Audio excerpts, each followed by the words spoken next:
live and local with coverage you can count on. This is WNEM TV5 News at 6:30. The search is on for a 22-year-old kayaker who went missing this weekend on Lake Huron.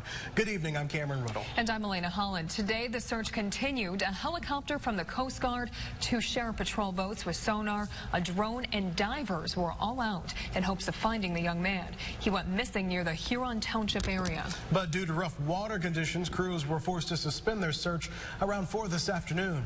The man was on the water yesterday with a friend when the 2 men tried to switch kayaks, but instead ended up in the water. His friend was able to swim to shore and flag down someone for help on Lighthouse Road around 4:15. Now, police believed that this was about a third of a mile offshore from where the missing 22-year-old was last seen. We're told neither man was wearing a life jacket at the time. Stay with TV5 for continuing coverage of this developing story on air, online, and on the TV5 app. Strong winds and waves have caused roughly 24 boats to bow out of the annual 333rd-mile sailboat race from Chicago to Mackinac Island. Race organizers say 29 boats have exited as of this afternoon. A race spokesperson says 4 sailors were rescued by a boat launched from a U.S. Coast Guard cutter. The ship Infinite Diversion, a 62-footer, was first to finish this morning in the cruising division. And all of the hazardous weather conditions has the Coast Guard urging mid-Michiganders to use caution along the beaches of Lake Michigan. The life-threatening waves up to 8 feet high and winds up to 25 miles per hour are causing some strong rip currents. Those conditions are expected to last through the night and then subside going into tomorrow. The Coast Guard says it can take an additional day for the lake conditions to calm. Well, we continue to see clouds over mid-Michigan today as we take this live look over the Tri-Cities and Flint. We are in the middle of a very nice day that has not been slowed down by some spotty showers that some of you saw this afternoon. Meteorologist Dan Drew is in the First Warn 5 Weather Center. So, Dan, is there going to be a gloom lingering into the week?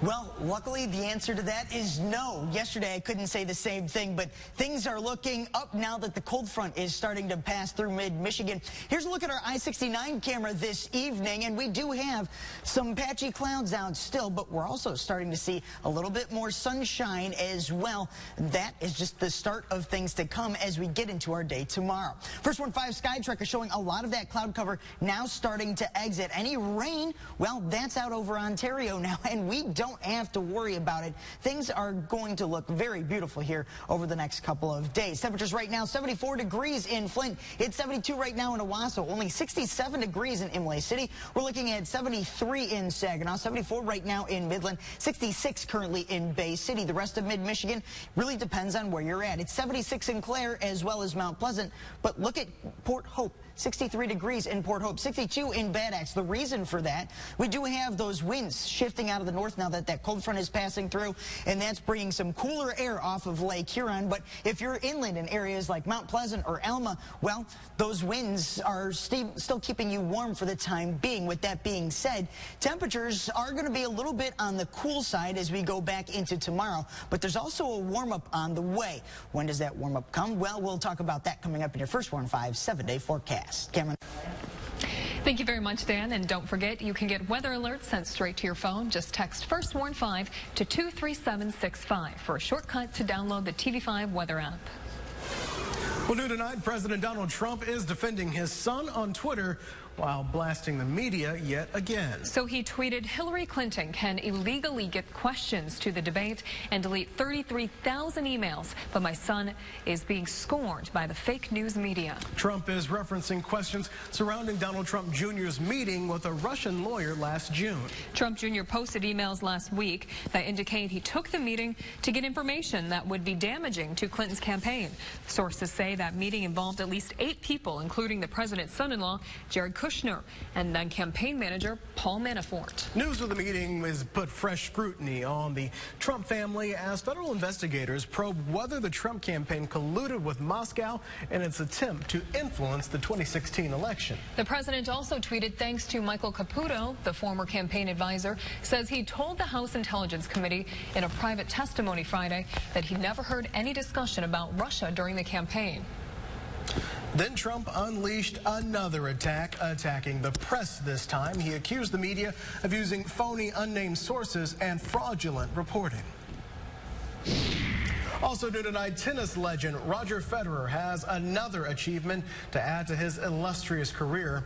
He won the 19th Grand Slam title at his 8th Wimbledon today after defeating Marin Cilic 6-3, 6-1, and 6-4 in London. At 35, Federer has remained in top form.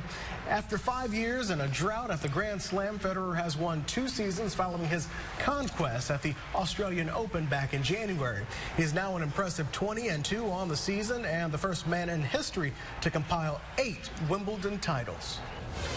Developing news tonight, a man is dead after being stabbed multiple times. It happened around noon yesterday in the 8,000 block of East Stockwell in Hamilton Township.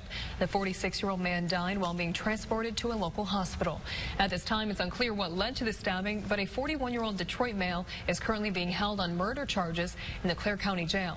Of course, stay with TV5 for continuing coverage of this developing story on air, online, and on the TV5 mobile app.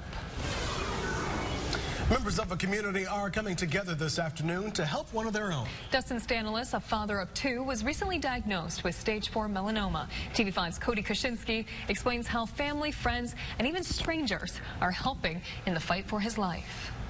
I felt like they sucked every bit of air out of my lungs, and then they said, at this point, you should hope for leukemia because it's easier to treat.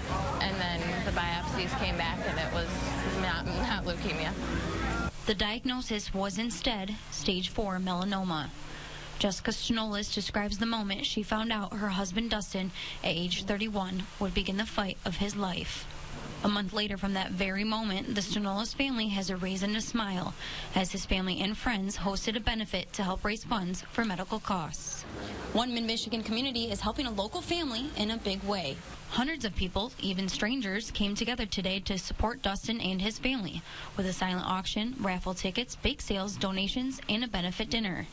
His father, George, lights up when describing his son, a father of 2, for those that don't know him. Oh, Dustin. He's kind of abrasive at times. A good guy, works his butt off. I mean, the week before he found out he had this disease, he put 65 hours in at work. And he loves his children, likes to snowmobile. You can see the brat. With people lining up inside the Bangor Township Fire Hall, organizers are hoping to reach $5,000 to help the Stanolis family during this difficult time.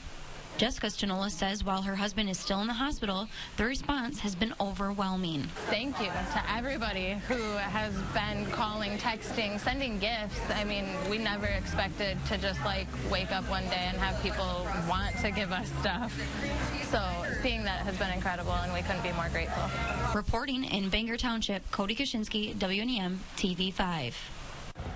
Today's benefit raised $12,000 for the Stanolis family. Well, still ahead tonight here at 6:30, a father of 3 narrowly escaped death this morning. We'll tell you his miraculous story of survival after the 7,000-pound metal pipe fell on his van. Don't forget, if you have a tough question that you would like us to investigate, you can call us at either of the 2 numbers on your screen. You can also send us an email at WNEM@WNEM.com or get a hold of us on Facebook.